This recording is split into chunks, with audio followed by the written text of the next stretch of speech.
दोस्तों, क्या होगा जब दो एलियन बच्चे गलती से पृथ्वी पर आ जाते हैं, जिनके पास ना जाने क्या कुछ करने की शक्तियां थी, लेकिन अब उनके स्पेसशिप पर आर्मी कब्जा कर लेती है। और तो और एक खतरनाक एलियन भी उनके पीछे हाथ धोकर पड़ जाता है, जिससे वो दोनों बच्चे अब बहुत बड़ी मुश्किल में फंस चुके थे। क्या वो यहाँ से जिंदा निकल भी पाएंगे या नहीं, जानेंगे आज की इस मूवी में। तो फिल्म की शुरुआत में हम एक स्पेसशिप को देखते हैं जो बहुत तेजी से पृथ्वी की तरफ बढ़ता चला जा रहा था। ये सब कुछ नीचे बैठे नासा वाले भी देख रहे थे। स्पेसशिप एक सुनसान इलाके में क्रैश होता है। नासा एक तजुर्बेकार ऑफिसर को इस स्पेसशिप की जांच का जिम्मा सौंपती है, जो फौरन से अपनी टीम लेकर स्पेसशिप के पास जाता है। जहां जाते ही उनको स्पेसशिप तो दिखाई दिया, मगर उनको वहां पर कोई और नजर नहीं आया। खैर, अब सीन चेंज हुआ और हम एक टैक्सी ड्राइवर को देखते हैं जिसका नाम था जैक। वो हर रोज न्यूयॉर्क में टैक्सी चलाकर अपने घर का खर्चा निकालता था। उसे रेसिंग का बहुत शौक था, इसलिए वो रेसिंग के चक्कर में एक मर्तबा जेल भी जा चुका है।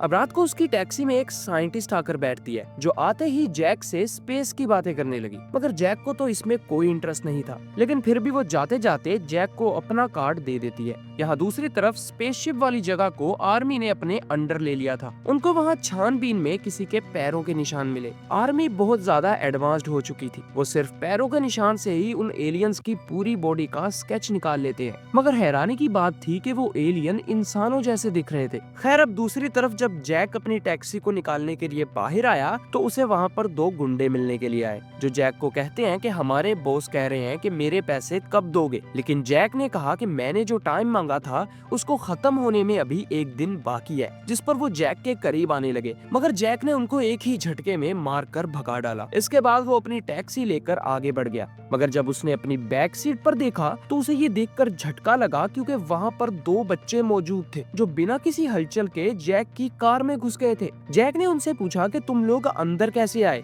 जिस पर उन्होंने कहा कि जब तुम लड़ाई करने में बिजी थे तब हम अंदर आ गए थे। फिर उन्होंने फौरन से एक पैसों से भरी हुई दत्थी निकाली और जैक से एक जगह पर जाने को बोला, जिस पर जैक और भी ज्यादा हैरान हो गया, क्योंकि बच्चों के पास इतने ज्यादा पैसे कहां से आए। लेकिन जैक को पैसों की बहुत जरूरत थी, इसलिए वो चलने को मान गया। उन एलियंस में से लड़के का नाम होता है सेथ, और जबकि लड़की का नाम था सारा। यहाँ आर्मी वाले भी उन सबको ट्रैक कर लेते हैं और उनका चेहरा भी पहचान लेते हैं। वो फौरन से जैक की टैक्सी के पीछे पड़ गए। जैक ने भी ये नोटिस कर लिया। उसे लगा कि शायद ये वही गुंडे लोग हैं जो उसे आज सुबह परेशान कर रहे थे। वो जैक को हर तरफ से घेर लेते हैं और जैक की कार को हर तरफ से टक्कर मारने लगते हैं। लेकिन जैक ने बड़ी चालाकी से उनमें से दो कार्स को रास्ते से हटा दिया, लेकिन एक कार अभी भी उनके पीछे ही थी। जैक को कुछ समझ नहीं आ रही थी कि वो क्या करे। इतने में सेथ कार से होता हुआ बाहर आ गया और चट्टान से भी ज्यादा मजबूत होकर आर्मी की कार से टकरा गया और उनकी कार को तबाह बर्बाद कर दिया। मगर सेथ को एक भी खरोंच तक नहीं आई।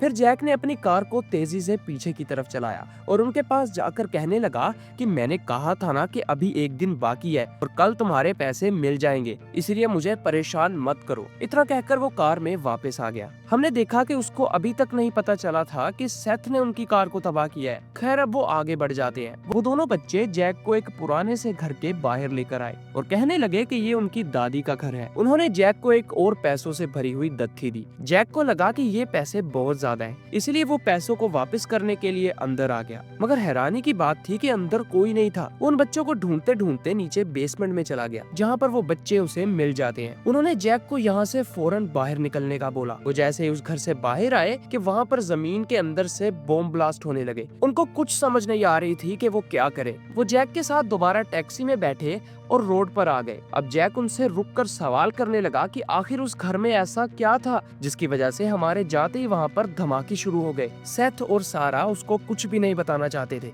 जैक ने उनसे दोबारा पूछा, लेकिन इतने में एक खतरनाक जहाज उनके पीछे पड़ गया और उन पर फायर करने लगा, जिससे बचते हुए उनकी कार एक खाई की तरफ गिरने लगी। लेकिन खुशकिस्मती से नीचे एक रेलवे की पटड़ी थी और वो उसी रेलवे पर आगे चलने लगे। जैक उनसे कुछ पूछ पाता इससे पहले ही वो जहाज फिर से लौट आया और उनकी कार के पिछले हिस्से पर हमला कर दिया। वो लोग उससे बचते बचाते एक टनल में घुस गए, मगर वो जहाज भी उनके पीछे टनल में आ जाता है। इतना कम नहीं था कि उनके सामने से एक ट्रेन भी उन्हीं की तरफ आने लगी। उनका बच पाना बहुत ज्यादा मुश्किल था, लेकिन सारा अपनी ताकत से कार को पूरी रफ्तार से चलाती है, जिसकी वजह से वो बहुत ही थोड़े फासले से ट्रेन में टकराने से बच जाते हैं। लेकिन वो जहाज बच नहीं पाता और ट्रेन से टकरा कर तबाह बर्बाद हो जाता है। अब जैक वापस रोड पर आ गया। वो अब अपने सारे डाउट्स को क्लियर करने के लिए उन बच्चों से उनकी असलियत के बारे में पूछने लगा, जिस पर अब आखिरकार सारा कहती है कि हम दोनों एलियंस हैं। मगर जैक बोला कि क्या मैं तुम्हें जोकर दिखाई देता हूँ? इस पर सारा ने अपने हाथ से वहाँ पर मौजूद हर छोटी चीज को हवा में उड़ा दिया, जिसे देखकर जैक के होशो हवास ही उड़ गए। वो बिना कुछ सोचे ही कुछ खाने के लिए चला जाता है। वो एक रेस्टोरेंट में जाते हैं, जहाँ पर वो जैक से सब कुछ कह देते हैं कि वो गलती से इस प्लेनेट पर क्रैश हो चुके हैं और जो जहाज हमारे पीछे पड़ा है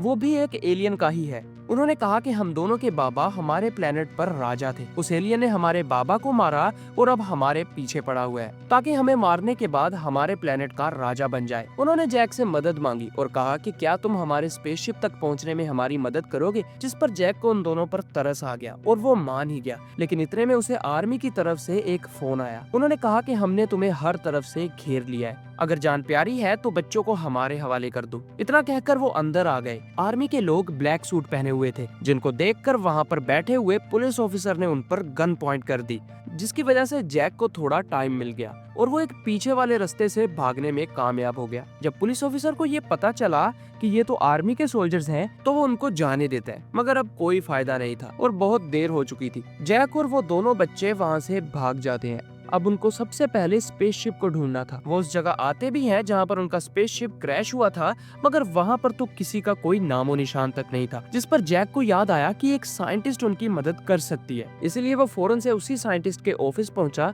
जिस साइंटिस्ट ने उसको अपना कार्ड दिया था। ऑफिस जाते ही वो उस साइंटिस्ट से मिलते हैं, मगर वो साइंटिस्ट कहती है कि मैं जरा बिजी हूँ, इसीलिए 2 दिन बाद आना। मगर सारा ने कहा कि मुझे पता है कि तुम अब एक स्पेसशिप पर रिसर्च कर रही हो। ये सुनने के बाद वो साइंटिस्ट हैरान हो गई। उसने पूछा कि ये सब तुम्हें कैसे पता है, जिस पर जैक ने कहा कि मैं तुम्हें सब समझाता हूँ। फिर जैक ने कहा कि ये दोनों एलियंस हैं, मगर साइंटिस्ट इस बात को मानने पर राजी नहीं थी। जैक ने कहा कि तुम सिर्फ और सिर्फ हमें उस स्पेसशिप को ढूंढने में हमारी मदद कर दो, मगर उसने कहा कि मुझे आर्मी से पंगा लेकर आखिर क्या मिलेगा, इसलिए वो वहाँ से जाने लगी। लेकिन जब वो अपने लैपटॉप को लेने आई तो सारा ने अपनी ताकत से उसका लैपटॉप हवा के अंदर उठा दिया, जिसे देखकर वो साइंटिस्ट हैरान हो गई और उसे यकीन हो गया कि ये दोनों कोई मामूली बच्चे नहीं है और वो उनकी मदद करने को मान जाती है और खुद उनके साथ उस जगह पर पहुंच गई जहाँ पर आर्मी ने उनके स्पेसशिप को छुपा रखा था, मगर वहाँ की सिक्योरिटी बहुत ज्यादा टाइट होती है। जब वो ये सब आकर सेथ और सारा को बताने लगे कि तभी वहाँ पर आर्मी के सोल्जर्स ने आकर उन दोनों बच्चों की गर्दन पर बेहोशी वाले इंजेक्शन लगा दिए और उनको अपने साथ ले जाने लगे। जैक ने उनसे लड़ने की कोशिश की, मगर ज्यादा देर टिक नहीं पाया। उन्होंने जैक को वापस चले जाने का बोला और कहा कि अगर तुम दोबारा हमारे काम में टांग नहीं अड़ाते तो तुम्हें कोई सजा नहीं होगी। फिर उनको एक कार से वापस ले जाया जाने लगा, लेकिन जैक ने उन सोल्जर्स पर पीछे से हमला करके उनको बाहर फेंक दिया और खुद कार में बैठकर वापस आने लगा। खुशकिस्मती से उनको एक टनल का रास्ता मिल ही जाता है, जिसमें से होते हुए वो उसी लैब में आ पहुंचे जहां पर सारा और सेथ को बेहोश करके रखा हुआ था। उनके आते ही उस लैब के अंदर कैमरास बंद होने लगते हैं। उन आर्मी ऑफिसर्स को लगा कि शायद ये सब जैक कर रहा है, मगर वहाँ पर तो वही खतरनाक एलियन आ चुका था जो ट्रेन से टकराने के बाद भी नहीं मरा था। इसलिए उसे रोकने के लिए सब लोग बाहर जाने लगते हैं, जिसकी वजह से जैक को मौका मिला और वो सारा और सेथ के पास आ गया। उसने दोनों को जगाया और फिर वहाँ से बाहर निकलने लगे। उनको चलते चलते अपना स्पेसशिप भी नजर आ जाता है, जो दिखने में बहुत बड़ा था, लेकिन वहाँ पर काफी साइंटिस्ट मौजूद होते हैं, जिनको वही साइंटिस्ट जाकर कहती है कि क्या तुमको ये अलार्म बजता हुआ सुनाई नहीं दे रहा? अगर जान प्यारी है तो भाग जाओ, यहाँ पर धमाका होने वाला है। जिस पर उनमें से एक ने कहा कि भला हम तुम्हारी बात क्यों माने? तो साइंटिस्ट ने बोला कि ये ऑफिसर का ऑर्डर है, इसलिए वो सब साइंटिस्ट बाहर आ गए। जब ऑफिसर ने देखा कि सब साइंटिस्ट स्पेसशिप को छोड़कर बाहर आ चुके हैं, वो बिना कुछ सोचे स्पेसशिप की तरफ भाग जाता है। उसने वहाँ आते ही जैक से बोला कि मैंने तुम्हें एक मौका दिया था, मगर तुमने उस मौके को जाया कर दिया, इसलिए अब तुम्हें अपनी जान को गंवाना होगा। उसने सब सोल्जर्स को फायरिंग करने का ऑर्डर दे दिया, जिस पर उन सब ने अंधाधुन गोलियां चलाना शुरू कर दी, मगर उन दोनों बच्चों ने अपनी ताकत से वो गोलियां हवा में ही रोक दी। ये देखकर सब लोग चौंक गए। इतने में वहाँ पर वो खतरनाक एलियन भी आ गया, जो आते ही आर्मी के सोल्जर्स को एक एक करके मारने लगा। लेकिन सेथ और सारा शिप को उड़ाने में कामयाब हो गए। वो एलियन उनकी शिप को नुकसान पहुंचा पाता इससे पहले ही वो एलियन के सर पर वार करके वहाँ वहाँ से निकल जाते हैं। अब सेथ ने जैक को कहा कि पीछे का दरवाजा बंद कर दो, जिसे बंद करने के लिए जैक जब पीछे आया तो जैक पर वही एलियन हमला कर देता है। जैक ने उससे लड़ने की बहुत कोशिश की, मगर वो जैक पर बहुत भारी पड़ रहा था। वो उसे जान से मार पाता, इतने में सेथ ने उसे वहां आकर नीचे गिरा दिया और उसको जलाकर मार डाला। फिर वो दरवाजे को बंद कर देते हैं। अब वो एक सेफ जगह पर लैंड हुए।